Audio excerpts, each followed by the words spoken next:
Big game this week. We got a big opponent out in Oakland. You know, they're a good football team. We try to play hard, fast, astute. That's what we preach. We're going to go ahead. We're going to start Geno Smith. He is agile. He's hostile. And he is mobile. We just replaced the classiest and the best statistical quarterback in the history of our franchise with a quarterback who was so well liked by all of his teammates that they punched him in the face. That's pretty momentous. It's not my offense. It's the quarterback. We need to get the ball out much faster because we have had, for the better half of a decade, the absolute worst offensive line in football. So instead of fixing the offensive line, we're going to put in an offense that only fits Aaron Rodgers. We're going to put in a career backup that couldn't win for the New York Jets because it's what's best for our football team.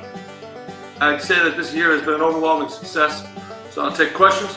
Before I answer anything, I'm going to need to see the videotape. Did I think it was a weird thing that the first thing I did when I became head football coach of the New York Giants was get a makeover, like I was a 14-year-old girl getting ready for the junior prom? I'd say that that was probably a red flag to a lot of people, and I think that that shows you have to be willing to change and adapt. The New York Giants were a championship caliber football team, and I changed that. People I look up to: Rich Kotite, Handley. I like my goatee separated and disjointed the same way I like my football team. That Tom Coughlin was mean to me. He made me do stuff like play good players. He never let me do any of the stuff I wanted to do. He never let me use my buzzwords and my catchphrases, and he didn't let me slick my hair, and he made fun of how big my play sheet was if I was only going to call the same 3 plays over and over again. Am I the worst coach in Giants history?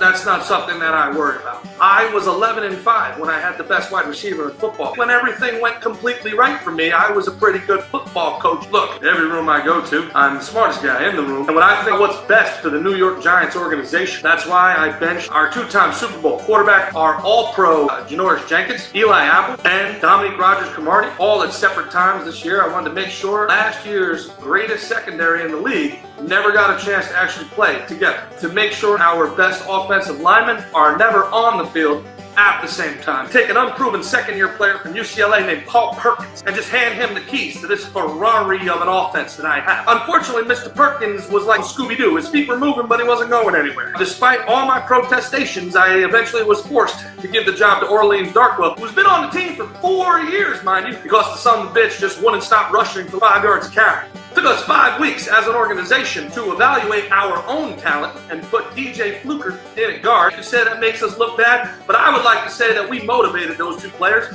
by not putting them in the lineup. We looked at the videotape, but we did what was best for our football team. I'm sure everybody's super excited to make sure that these same talent evaluators are picking the 3rd overall pick of the draft. And I make metaphors about Judah the Lion to millionaire athletes to get them motivated and agitated, and then I find them because I want to make sure that they're angry on Sundays. This is why I bench the captains. I want to make sure nobody wants to be here, especially our best and highest paid players, especially the fans. Do I try to look as creepy and doofy as possible? We got to check the film. Next question. We like to do a lot of dancing as a team. That's something I implemented when Tom Coughlin was here. There was no bumping and grinding. He added a twerking session. All right, I got one more question in me. Do I think I can get LT to come back? You see, that man played football hard. He played it with an attitude. He played it the right way. But he refused to watch film. And I'd have to fine him and I'd have to suspend him. The same way I fined and suspended pretty much every good player I had. I can sit him in week 11 and let him know who was boss. That I'm the guy in charge. The slick hair don't care. Jerry Reese, the same guy that picked Eric Flowers with the 9th pick, and Eli Apple with the 10th pick, is gonna pick the 3rd overall pick in the draft. You know I'm not getting fired, right? You do know that I am gonna be here next year.